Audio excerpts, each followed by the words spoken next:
എന്താണ് ഇത്രയും അബുദാബിയിൽ പോലെ ഇത്രയും ആരാധകരുണ്ടല്ലോ അനീഷ്, എന്താണ് നല്ലൊരു മാറ്റം ബിഗ് ബോസിലൂടെ വന്നിരിക്കുന്ന ഒരു ആളാണ് അനീഷ്, എന്താണ് പറയാനുള്ളത്? എനിക്ക് ഒന്നും പറയാനില്ല ലാലേട്ടാ. ഒരുപാട് സന്തോഷമുണ്ട് ലാലേട്ട. ഇത്രയും നാള് ഇതിന്റെ കൂടെ നമ്മുടെ ബിഗ് ബോസില് പല പല പ്രശ്നങ്ങൾ ഉണ്ടായപ്പോഴും എന്റെ കൂടെ നിന്നത് ബിഗ് ബോസില് ഓരോ ആളുകളും പ്രേക്ഷകരും മാത്രമല്ല അതിൽ ഒരുപാട് സന്തോഷമുണ്ട് ലാലേട്ട, ഒരുപാട് സന്തോഷമുണ്ട്. മാത്രമല്ല ഞാൻ ഇവിടെ വന്നപ്പോ തന്നെ ഈ ചേച്ചി കണ്ണടച്ചിരിക്കണത് ഞാൻ കണ്ടു,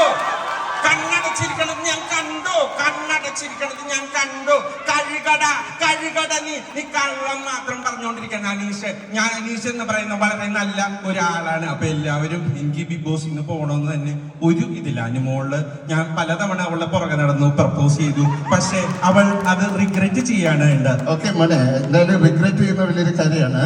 എന്തായാലും സാബുമോൻ വന്ന ശേഷം ഇവിടെ കാണാനില്ല, എന്താണ് സാബുമോൻ പറയും? ലാലേട്ടാ എനിക്കൊന്നും പറയാനില്ല. എല്ലാവരും നന്നായിട്ട് കളിക്കുന്നുണ്ട്. മാത്രമല്ല എന്റെ പ്രോട്ടീൻ മുട്ട ആരും അടിച്ചോണ്ട് പോയി. ആ അടിച്ചോണ്ട് പോയാൽ ആരായാലും അവൻ മുടിഞ്ഞു പോട്ടെ, എനിക്ക് അത്രേ പറയാനുള്ളൂ. ഈ അനുമോളൊക്കെ പല ഫേക്ക് കാർഡുകൾ ഇറക്കിക്കൊണ്ടിരിക്കുകയാണ്. ഓക്കെ, നിങ്ങൾ എല്ലാ കാർഡുകളും കണ്ടല്ലോ. എന്തായാലും നമുക്ക് ആര്യനോട് ചോദിക്കാം. ആര്യൻ, അനുമോളിൽ കണ്ട ഏറ്റവും വലിയൊരു കാർഡ് ഏതാണ്?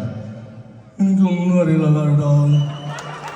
എനിക്ക് ഞാൻ ജിസയിൽ പോയ ശേഷം ഞാൻ ഭയങ്കര ആക്റ്റീവായിട്ട് കളിക്കാൻ ശ്രമിച്ചു ലാലേട്ടാ. പക്ഷെ എനിക്കൊന്നും അറിയില്ല ലാലേട്ടാ. എന്നാലും പല ആളുകൾ പണി പല കാര്യങ്ങൾ പറഞ്ഞുകൊണ്ടിരിക്കാൻ ലാലേട്ടാ. എന്നാലും പ്രശ്നമില്ല ലാലേട്ടാ. എന്തായാലും നെവിന് എന്തെങ്കിലും പറയാം. നെവിൻ എന്താണ്? എനിക്ക് ഒന്നും പറയാനില്ല ലാലേട്ടാ. കാർഡുകൾ ഇറക്കി കളിക്കുക. ഈ കാർഡുകൾ ഇറക്കി കളിക്കാനാണോ ഇങ്ങോട്ട് വന്നേക്കുന്നത്? പല രീതിയിൽ കളിച്ച് ജയിക്കാൻ വേണ്ടിട്ടല്ലേ? എന്നിട്ട് വെറുതെ ഇങ്ങനെ ക്യാമറ നോക്കിക്കൊണ്ടിരുന്നിട്ട് എനിക്ക് പറയാൻ മനസ്സില്ല ലാലേട്ടാ, എനിക്ക് മനസ്സില്ല. അപ്പൊ എന്തായാലും എല്ലാവരും കാണാൻ കഴിഞ്ഞാല് ഒരുപാട് സന്തോഷമുണ്ട്. നന്ദി, നമസ്കാരം.